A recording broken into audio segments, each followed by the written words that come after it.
इस कहानी की शुरुआत एक ऐसे इंतजार से होती है जो बाहर से मामूली लगता है लेकिन अंदर ही अंदर कई सवालों को जन्म दे देता है कि वो अब तक आई क्यों नहीं। और इसी इंतजार के बीच एक एहसास धीरे से दस्तक देता है, जैसे किसी जन्मों पुराने रिश्ते ने अचानक इस पल में आकर सांस लेना शुरू कर दिया हो। फिजाओं में बसी वो अनकही दास्तान जो बिना बोले सब कुछ कह जाती है। और फिर कहानी हमें ले जाती है आरिस और अनु के उस पल में जहां शब्द सिर्फ शब्द नहीं रह जाते बल्कि जज्बात बन जाते हैं।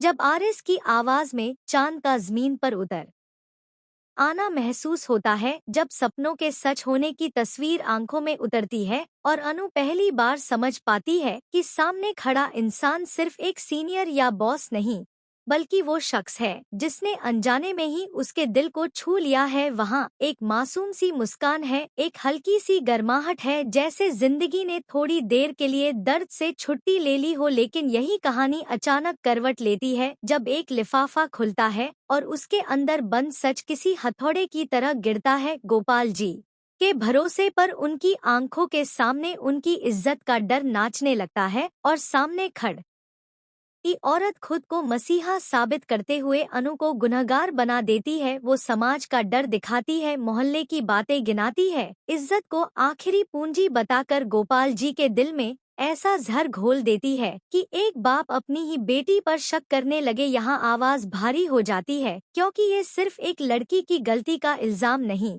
बल्कि एक पूरे रिश्ते का ट्रायल है। अनु की उम्र का हवाला देकर उसे भटकी हुई बता दिया जाता है, उसके सपनों को, उसकी उड़ान को बदनामी का नाम दे दिया जाता है और गोपाल जी चुपचाप सब सुनते रहते हैं। क्योंकि जब समाज बोलता है तो अक्सर बाप चुप हो जाता है। दूसरी तरफ वही अनु है जो आरिस के साथ आने वाले वक्त को अपनी जिंदगी का सबसे खूबसूरत वक्त मान रही है। फोन साइलेंट करके वो उस पल को पूरी शिद्दत से जीना चाहती है। उसे नहीं पता कि उसी वक्त उसकी पीठ पीछे उसकी दुनिया उजाड़ने की साजिशें चल रही है।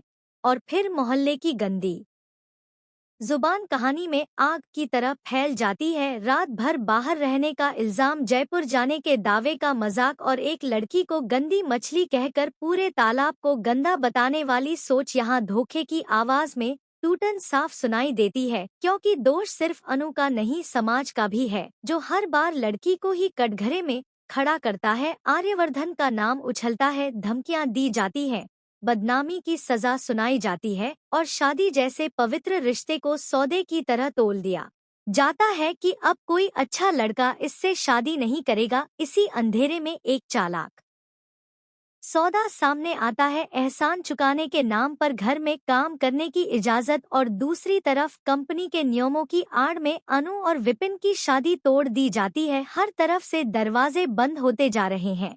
लेकिन कहानी यही रुकती नहीं क्योंकि आरिस का सवाल अब भी हवा में तैर रहा है कि आखिर वो ऐसा क्यों कर रहा है, अनु के लिए ऑफिस के दरवाजे क्यों खोल रहा है, उसे बिजनेस हेड बनाने का फैसला क्यों लिया गया है, ये रिश्ता क्या है जो नाम से परे है। और यही सवाल इस कहानी की जान है क्योंकि जहाँ एक तरफ समाज अनु को गिराने पर तुला है, वहीं दूसरी तरफ कोई है जो चुपचाप उसे संभाल रहा है, बिना शोर के, बिना ऐलान के। और इसी खामोशी में सबसे बड़ा सस्पेंस छिपा है कि क्या गोपाल जी सच और साजिश में फर्क कर पाएंगे, क्या अनु अपनी पहचान बदनामी से बाहर निकाल पाएगी, और क्या आरिस का साथ उसे रोशनी तक ले जाएगा या ये रोशनी भी किसी नए अंधेरे की तरफ ले जा रही है। कहानी इस मोड़ पर आकर सांस रोक लेती है और दर्शक खुद से पूछने पर मजबूर हो जाता है कि अगला कदम किसका होगा, क्योंकि यहाँ हर किरदार अपने अपने सच के साथ खड़ा है और अगला एपिसोड शायद इन सब सचों को बेनकाब करने वाला है।